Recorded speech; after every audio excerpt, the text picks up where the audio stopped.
हमारे पिता की हत्या हो चुकी है। भगवान वहां एक सांवली सलोनी सी देवी तपस्या में लीन है।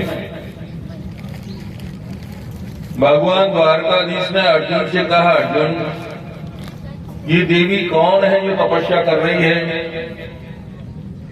जाकर के पता तो करो और किस लिए तपस्या कर रही है। अर्जुन ने आकर के उस देवी से कहा, देवी आप कौन हैं और किस लिए तपस्या कर रही हैं। ये देवी कहने लगी कि मेरा नाम है कालिंदी यमुना। भगवान द्वारकाधीश को पति रूप में चाहती हूँ, उनको पति बनाने के लिए ही मैं तपस्या कर रही हूँ। अर्जुन ने कहा, अगर ऐसी बात है तो चलो मेरे साथ, अभी हम आपका ये काम करवा देते हैं। अर्जुन ने यमुना का हाथ पकड़ा और भगवान द्वारकाधीश के हाथ में दे दिया। तो भगवान का चौथा विवाह यमुना यानी कि कालिंदी के साथ हुआ।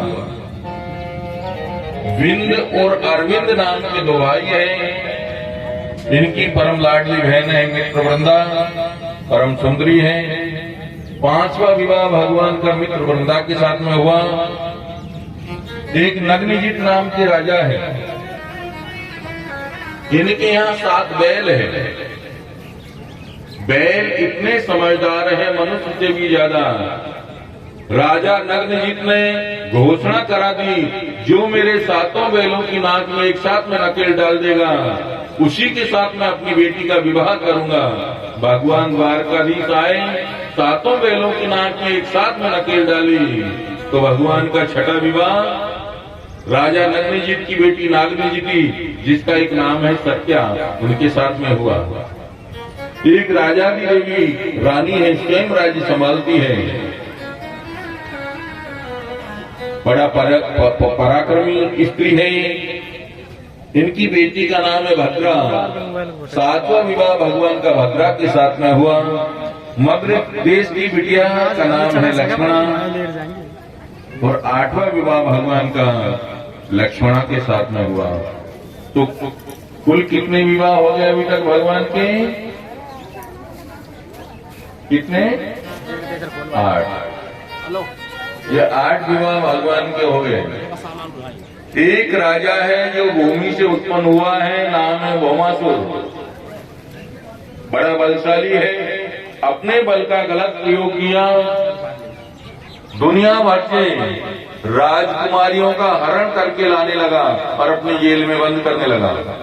संकल्प क्या है, जब 20,000 राजकुमारियां हो जाएगी तो 20,000 राजकुमारियों के साथ में एक साथ विवाह करूंगा। 16,100 राजकुमारियां हो चुकी हैं। देवता भगवान से प्रार्थना करने लगे, प्रभु ये भौमासुर का तो अत्याचार बढ़ता ही जा रहा है, इसका उद्धार करो। भगवान द्वारकाधीश सत्यभामा को अपने साथ में लेकर के जाते हैं और भौमासुर से भीषण युद्ध करते हैं। लेकिन भौमासुर से पहले तो भगवान द्वारकाधीश मार खाने लगे, बहुत मार खाने लगे। तो सत्यभामा ने कहा, क्या मार खाते हो प्रभु, इसको मार दो मार दो मार दो। जैसे ही सत्यभामा ने ये बात कही, भगवान ने भौमासुर का उद्धार कर दिया। अच्छा, भगवान द्वारकाधीश ने सत्यभामा के कहने से ही क्यों मारा? पहले क्यों मार खाते रहे? क्योंकि भौमासुर भगवान का ही बेटा है, सत्यभामा का ही बेटा है। जब भगवान ने वरा उतार दिया, पृथ्वी को जो रसातल में चली गई थी अपनी दाढ़ों के ऊपर रख करके लाए, तो पृथ्वी और भगवान वरा का जो यहाँ मिलन हुआ है, जिससे एक पुत्र जन्म लिया, उस पुत्र का नाम है भौमासुर। आकाशवाणी हुई कि प्रभु आपका ये जो पुत्र है, इसकी आपके हाथों ही मृत्यु होगी। तो ये पृथ्वी माता भगवान से कहने लगी कि प्रभु ये तो आपका बेटा है, इसे मारना मत। तो भगवान ने भी कह दिया कि देवी जब तक आप नहीं कहेंगी हम इसे मारेंगे। और वही पृथ्वी ये सत्यभामा है, पृथ्वी ही सत्यभामा बनकर के आई, भगवान की पत्नी बनकर के आई। वो सत्यभामा को साथ में लेकर के गए। जब भगवान मार खाने लगे तो सत्यभामा ने कहा कि इन्हें मार दो।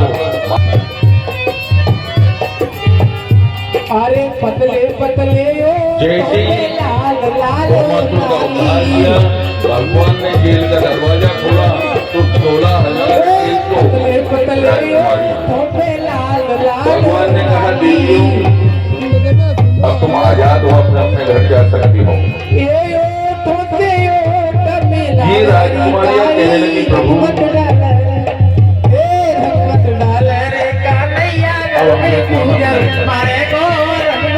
एक राजा की कैद में रह चुकी है, कोई राजकुमार हमारे साथ विवाह करेगा नहीं। माता पिता लोग लज्जा के दर्शन नहीं, आपको वही रास्ते बचे हैं, या तो किसी कुएं में कूद करके आत्महत्या करना भी गलत मानती है। भगवान ने कहा आत्महत्या करना भी पाप है और गलत रास्ता अपनाना भी पाप है। देवियों अगर तुमको बुरा नहीं लगे तो मैं तुम सबको अपनाने के लिए तैयार हूं। ये राजकुमारियां कहने लगी प्रभु भले आप अपनी दासी बना करके रखेगा, लेकिन आपने अगर हमें अपना लिया ये हमारे लिए बड़े सौभाग्य की बात है। तो इन्हीं मुहूर्त में भगवान ने 16,100 राजकुमारियों के साथ में विवाह किया है। तो भगवान के कुल कितने विवाह हो गए? 16,108 ये लेकिन किसी न किसी बात पर कोई न कोई रानी कभी न कभी तो भगवान से नाराज हो जाती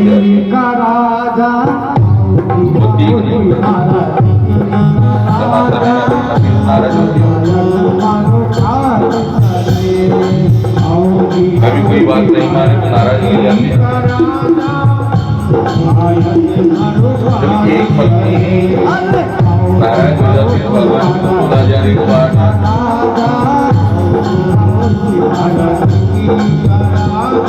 लेकिन भगवान द्वारकाधीश ने माता तुलसी के चेहरे पर कभी क्रोध देखा ही नहीं, कभी नाराजगी देखी नहीं। तो एक बार भगवान अपने सबसे उदास होकर के बैठे चेहरा लटका कर रुक्मिणी का आगमन हुआ। माता रुक्मिणी ने जैसे भगवान को देखा, क्या बात है प्रभु आज उदास तो नहीं देवी, बस ऐसे कोई तो बात है प्रभु, कभी आपको उदास देखा नहीं, आज क्या कारण बना कि आप उदास होकर के बैठे हैं?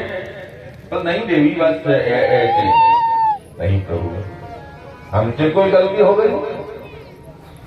जैसे ही माता रुक्मिणी ने कहा हमसे कोई गलती हुई तो भगवान ने कहा देवी तुम गलती की बात करती हो, अरे तुम तो गलती के ऊपर गलती, गलती के ऊपर गलती, गलती के ऊपर गलती करती जा रही है। क्या गलती हुई महाराज? बोली देवी सबसे बड़ी गलती तो ये हुई कि तुमने हमारे साथ विवाह किया। लो कर लो बात, जो विवाह के 20 वर्ष बीत गए, 4 पुत्र हो चुके हैं माता रुक्मिणी के, तब कह रहे हैं भगवान कि सबसे बड़ी गलती तो आपने ये की कि हमारे साथ विवाह किया। भगवान ने देखा कि उसकी नजर से अभी क्रोध आया नहीं। देवी अगर तुम्हारे मन में ऐसा भाव हो अभी हम विवाह तो नहीं करती, लेकिन इसलिए कर लिया कि आप बड़े सुंदर है ना, तो देवी आमी गड़बड़ है। जन्म से ही हम काले पैदा हुए हैं और जब हमने कालिया मर्दन किया, कालिया नार का ऊपर नृत्य किया है, जब से और काले हो गए।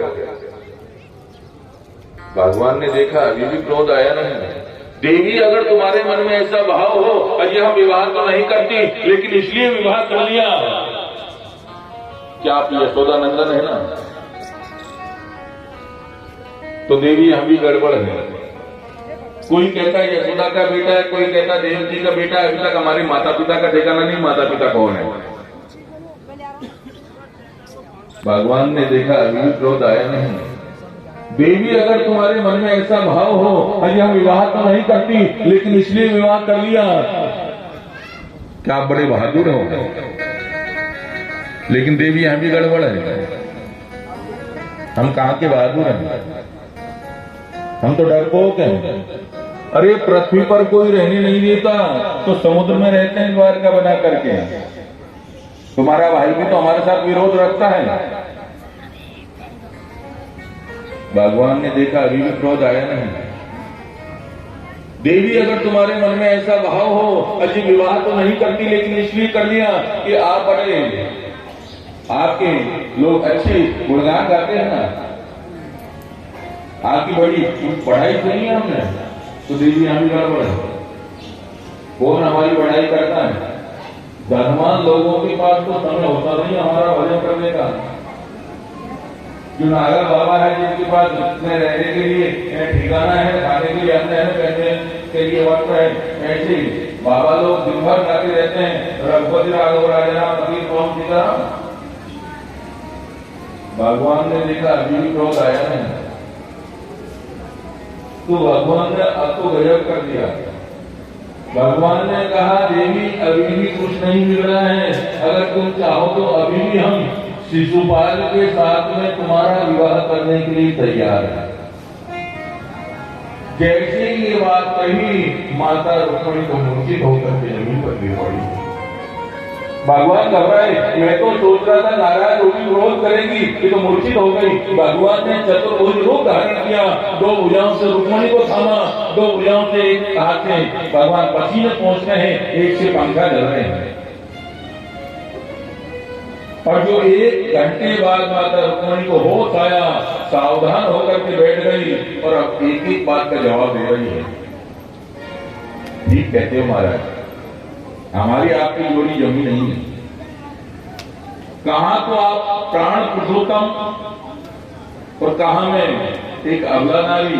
फिर तो आपने कृपा करके हमको अपना लिया, नहीं तो कहां हमारी हैसियत थी कि हम द्वारका की रानी बन जाती। और आपने कहा कि हम तो काले हैं। अरे काले हो तो इतना गजब करते हो, गोरे होते तो क्या करते हैं। ब्रज के संत विनोद में कहते हैं कि भला हो लाला कि तुम लाला हो, भला हो कि तुम लाला हो। अगर लाली होते तो रोज गले कट जाते करोड़न के।